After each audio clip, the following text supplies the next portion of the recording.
Queens of the Metaverse is a mixed reality drag show that will demonstrate how technology can unlock possibilities in fashion design, Meta says.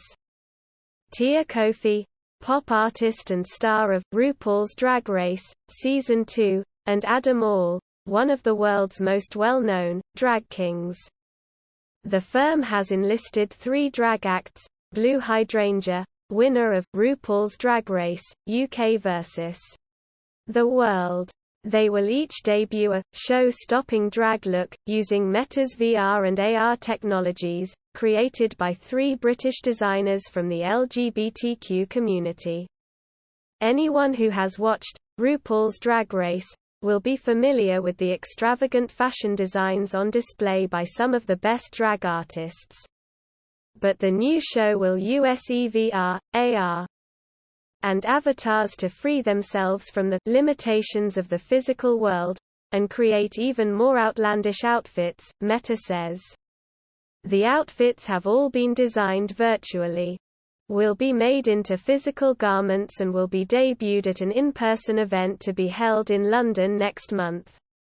Mark Zuckerberg's company changed its name from Facebook to Meta in October 2021. As part of its long-term project to turn its social media platform into a metaverse. Themativerse is a collective virtual shared space featuring avatars of real people, accessible over the Internet. Whether the metaverse fully exists yet is debatable. Meta has already introduced some platforms, like Horizon Workrooms, that provide a glimpse of what the metaverse is like. But by definition, the metaverse is a digital space that always exists, one that multiple people are always logged into at one time. This is what Meta is working towards. Part of Meta's ambition is turning Facebook into a metaverse. In the future, Facebook will be accessible within the metaverse using virtual reality, VR, and augmented reality, AR, headsets and smart glasses.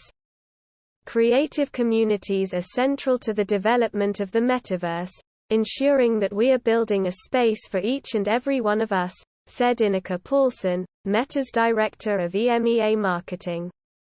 The metaverse and its technologies will enable these creatives to take their imaginations further than they ever thought possible. Drag is art, culture, performance. It's visual storytelling.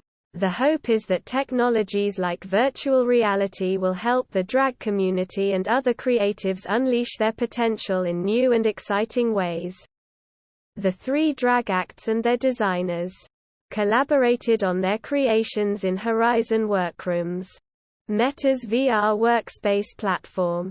Their digital avatars were able to interact within workrooms using Meta's VR Quest headsets. The designer for Blue Hydrangea is Inwara Emenike, a queer, non-binary stylist. Non-binary is a term used to describe people who do not identify as either masculine or feminine. Creating for Tia Kofi is Sal Muhammad, a queer and genderfluid NHS worker and life coach who has a passion for drag. Genderfluid refers to someone who does not identify themselves as having a fixed gender. Lastly, designing for Adam All is Christy Lau, a non-binary Central St. Martin's graduate whose work blends physical and digital fashion, according to Meta. All of the virtually designed outfits will be turned into physical garments, to be revealed at an event in London in September.